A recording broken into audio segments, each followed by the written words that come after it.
halimbawa, nag-cover ka ng mga landslide, baha. Tapos andun yung mga taga doon na nasalanta sila.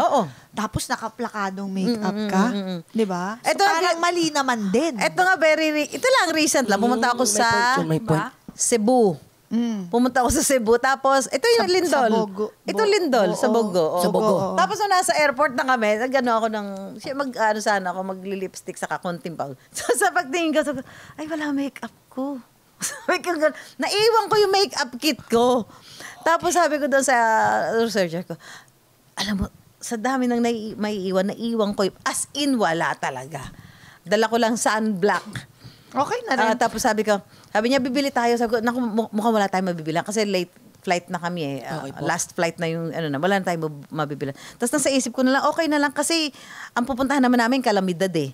Yes. Pupuntahan naman namin Calamidad. So, okay na yun. Sabi ko, okay na rin yung importante. Mahatid natin yung, kung ano yung mga development doon, ano yung updates, ano yung pinsala, ano yung kailangan nila. Yun naman ang pinaka-importante. So, parang, ano na ako ngayon, hindi na, parang ano na ako doon sa, kung ano yung sasabihin sa akin ng tao about sa looks ko, sa itsura ko. Parang, na-immune na ako doon. Oo. Ako naman, galing ako sa reality show. Mga artista search. So parang doon, madami kami. Nung mga unang stage. Tapos, meron kaming mga 3 makeup artist. Tapos, pag mag-makeup na, parang merong feeling ng nagmamadali silang kunin yung bata.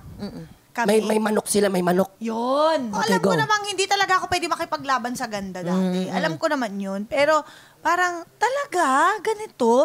Pero there was this one makeup artist, si Mama Ernal, nung napansin niya na siguro nakita niya yung mukha ko.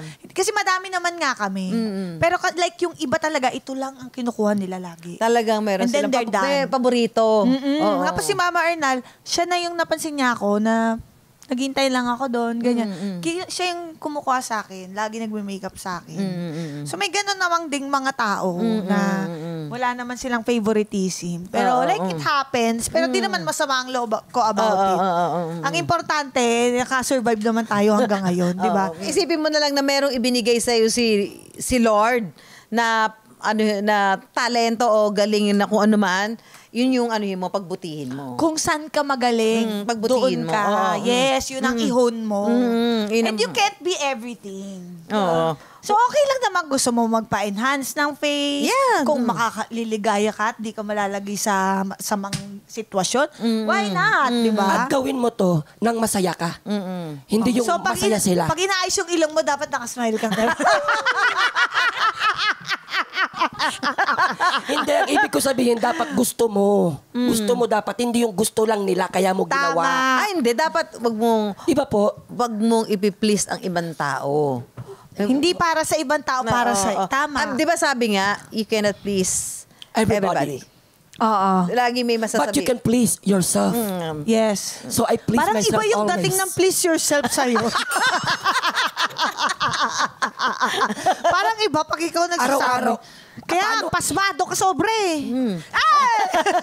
Paano ipiplease araw-araw? Say good things every day to yourself. Thank you, Lord, for small and big happenings to me.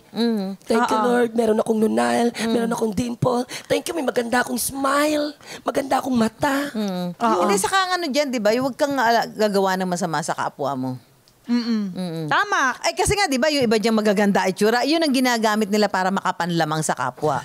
Yun nga, yung scammer, yung mga scammer, dahil ang ganda ng itsura nila panlabas. Meron pa yan yung, alam mo, kahit anong ipaayos mo sa mukha. Halimbawa, hindi ka masyadong happy sa face mo, pinaayos mo, meron pa rin silang masasabi sa'yo. Oo. Lahat, pati maganda, meron mapapansin sa'yo na pangit. Yan yung mga Pag ginawa nilang misyon sa buhay nila, yung makapanlait ng tao, at maging, ma-transfer nila sa'yo yung bad vibes nila, meron yan. Ano yung tawag doon? Mema lang. Yes, Mema there's a will, there's a way. Akala ko bus. Anong bus? There's a will, there's a bus. Wheels on the bus go round and round. Hindi ko na gets! Ayop ka. Ano to? Hindi mother? Hindi mother? Pero ikaw, Mami Mami Sue, ano ba sa'yo ang definition ng totoong beauty? Well, kung ikaw ay binigyan ng magandang physical na itsura, better, good, di ba? Yeah. Swerte mo. Pero ang naniniwala ako na ang ganda ay talaga nasa ugali. Ugali talaga. Totoo. Ugali talaga yun. Yung parang... Yung hindi nakikita. Yes. Yung lumalabas siya. Yun yung nagiging mukha mo Yung personality Diba mo, sabi yung nga kahit ugali mo. hindi masyado maganda mukha ng isang tao, pero pagka maganda yung pinapakita niya ugali sa'yo, di ba parang unti-unti gumaganda na siya. Totoo yun. Oo, di ba? Pero yung maganda, tapos biglang nakikita mo, naku, sungit pala niya, suplada pala yan, Yan yung matapobre sinasabi pala na- yan. Parang, ayaw mo na, di ba? Parang, ganun pala ugali niyan.